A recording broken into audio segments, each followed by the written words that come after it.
Wild Whisper Weekly. Hello everyone, my name is Ty Walker and welcome back to Wild Whispers Weekly. Today we're joined by someone who's become a bit of a legend out here in the wilderness. Some call him a fearless protector of wildlife. Others, a reckless dreamer. Whether you love him or question him, you can't ignore him. We're here today with the one and the only Timothy Treadwell. Timothy, thank you for joining us. Thank you so much. It's such a gift to be here in the sacred place with the animals I love and adore. And actually, right now, I have a little baby fox curled up in my lap. Isn't he precious? He's adorable. You really seem to have a connection with these animals. But I want to take it back to the beginning. What was life like before all of this? Before Alaska? Before the camera? You know, a lot of people think I must have grown up outdoorsy. Like, I always had this really deep connection to nature. And it's actually a misconception. I had a pretty normal suburban upbringing, nothing extreme, no trauma. And thinking of it now, I guess it was a little bit of a problem. But we don't have to get much into that boring stuff now. No, it is definitely not anything boring. And I'm sure everyone would appreciate it if you could learn more about how you became the marvelous person you are today.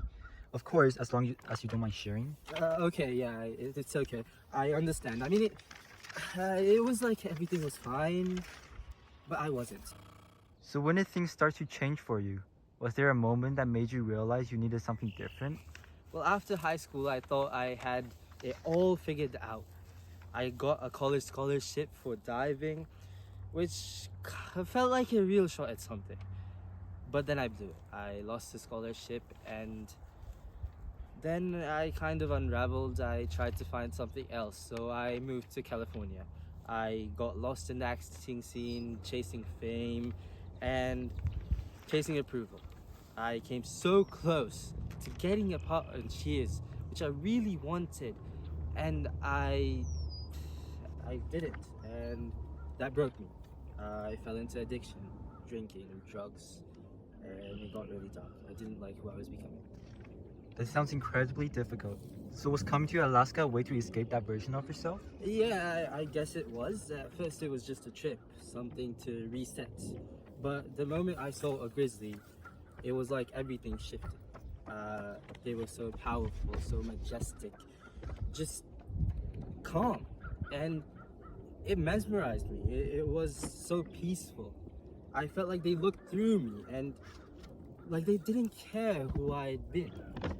I started coming back every single summer, and there were no cameras, no crowds, just me and the bears.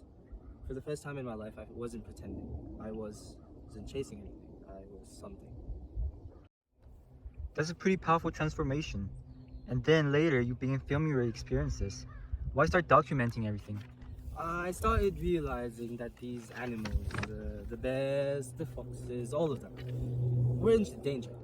Not just from poachers, some may think, but from people who didn't understand them at all. Tourists getting too close, rangers making decisions based on rules, relationships are not being cared for. I thought if I can show the world how beautiful they are, maybe people will care enough to protect them. The camera became part of the mission, but also maybe part of the performance. Again, I don't know, it's complicated. You've definitely captured some incredible moments. But critics says you've started taking more risks, getting closer, staying longer, ignoring warnings. What do you say to that? I say they don't understand. You can't protect what you don't know. And I know these bears. I've lived with them, I've eaten with them, and I've slept near them. I don't fear them. I trust them. I sometimes do understand all of these people in the real world arguing about the consequences of being this close with the bears, but as long as I show my power and superiority, they are not going to eat me because then I have gained their respect. I love them and love them so much that I would die for them. The ones I fear are the humans, the poachers, The ones who sneak in at night and the ones who just don't seem to fucking care. Sorry for my language there. But sometimes I think I'm the only thing standing between the bears and absolute destruction. That sounds like you carry a heavy burden with a lot of responsibility over your shoulders. Do you feel like you're alone in this? Yeah, a lot of the time, yeah. But I chose this. I have friends here, real friends. Foxes, bears, ravens, they don't lie. They don't abandon you. They don't ask you to be anything more than what you are. The world, the human world, it hurt. But here I matter. Here I'm not broken. Do you think this life has brought you the peace you were looking for? So sometimes I feel this overwhelming calm. Like I finally become the person I was meant to be. But other times I hear planes flying overhead or footsteps in the brush and I panic. I've been out here long enough to know not everything comes with good intentions, and the bears, they're always going to be at risk. It's exhausting always having to be alert, but I'll keep doing it. Because if I don't, then who will? And if something were to happen, if this path leads to danger, would you still say it was worth it?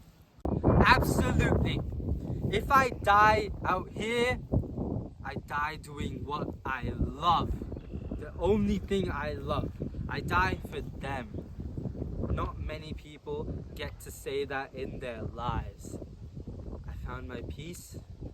Even if it kills me, this is where I want to be. Alright then, that will bring us to the end of this episode. And once again, thank you Timothy for joining us today. Your stories and experiences are truly phenomenal and full of excitement. Goodbye dear friends, and we will see you next week on Wild Whispers Weekly.